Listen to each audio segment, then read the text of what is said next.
মৌলিক ইবাদত ছাড়া বিশেষ কি ইবাদত আছে যা একজন মুসলিমকে আল্লাহর খুবই নিকটে নিয়ে যায়? নবী করিম সাল্লাল্লাহু আলাইহি সাল্লাম থেকে একটি হাদিস বর্ণিত হয়েছে। হাদিসটা হলো হাদিসে কুদসি, অর্থাৎ আল্লাহর ভাষ্য নবী সাল্লাল্লাহু আলাইহি সাল্লামের ভাষায়।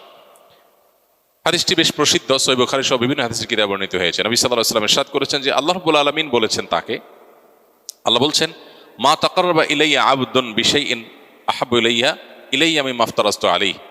অর্থাৎ আল্লাহ বলছেন যে বান্দার প্রতি আমি যে আমলগুলোকে ফরজ করে দিয়েছি, যেমন 5 ওয়াক্ত নামাজ পড়া ফরজ, পর্দার বিধান মেনে চলা ফরজ, হালাল উপার্জন করা ফরজ, ফরজ যে কাজগুলো আল্লাহ বলছেন যে তিনি যেগুলো বান্দার উপর অপরিহার্য করে দিয়েছেন, এইগুলোর মাধ্যমে বান্দা আল্লাহর নৈকট্য লাভ করে।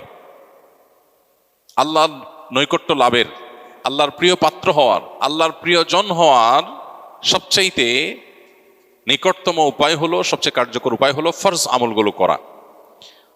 হাদিসের শেষাংশে এসে বলেছেন, ওমা ইয়াজালু আবদি ইয়াতাকাররাবু ইলাইয়া বিন নওয়াফিল।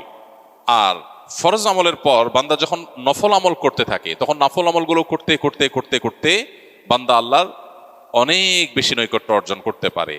এমনকি এমন একটা পর্যায়ে হয়ে যায় যে তার চোখ, তার কান, তার সব অঙ্গ প্রত্যঙ্গ আল্লাহ দ্বারা নিয়ন্ত্রিত হয়, অর্থাৎ আল্লাহর হুকুমের বাইরে সে চলতে পারে না।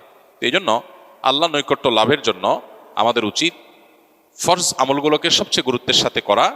আর দ্বিতীয়ত কাজ হলো নফল আমলগুলোকে খুঁটে খুঁটে করা। নামাজের মধ্যে নফল আমল আছে, রোজার মধ্যে নফল রোজা আছে, দানের মধ্যে নফল দান আছে। প্রত্যেকটা ইবাদতেরই যেগুলোর ফরজ ফরম্যাট আছে, এই সবগুলোর আবার আরেকটা ফরম্যাট আছে, সেটা হলো কি ফরম্যাট? নফল ফরম্যাট। একটা হলো ম্যান্ডেটরি, করতেই হবে ফরজ ফরম্যাট, আরেকটা হলো করলে সওয়াব হবে, না করলে গুনাহ নেই। তো ফরজ ফরম্যাট ছাড়া নফল ফরম্যাট দিয়ে তো প্রিয়পাত্র হওয়ার সুযোগ নেই।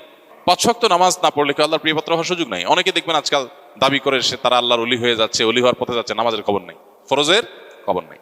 তো ফরজগুলো ঠিক রাখলেন, এর পাশাপাশি আপনি সাধ্য অনুযায়ী তাহাজ্জুদ, তারপর সালাতুল ইশরাক, সালাতুদ দুহা, মসজিদে ঢুকার নামাজ, ওযুর নামাজ, এগুলো পড়লেন, তখন আল্লাহর প্রিয়পাত্র হলেন। দানের ক্ষেত্রে যাকাত বছরে একবার, এটা আপনার সম্পদের উপর অপরিহার্য।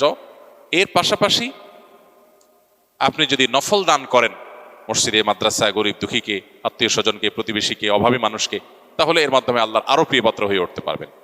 তো এই জন্য এই দ্বিমুখী বা দুই দিককার প্রচেষ্টা, এটি যদি আমাদের চলতে থাকে, ইনশাআল্লাহ আল্লাহ তাআলা আমাদেরকে তার নৈকট্য লাভ করার তৌফিক দান করবে।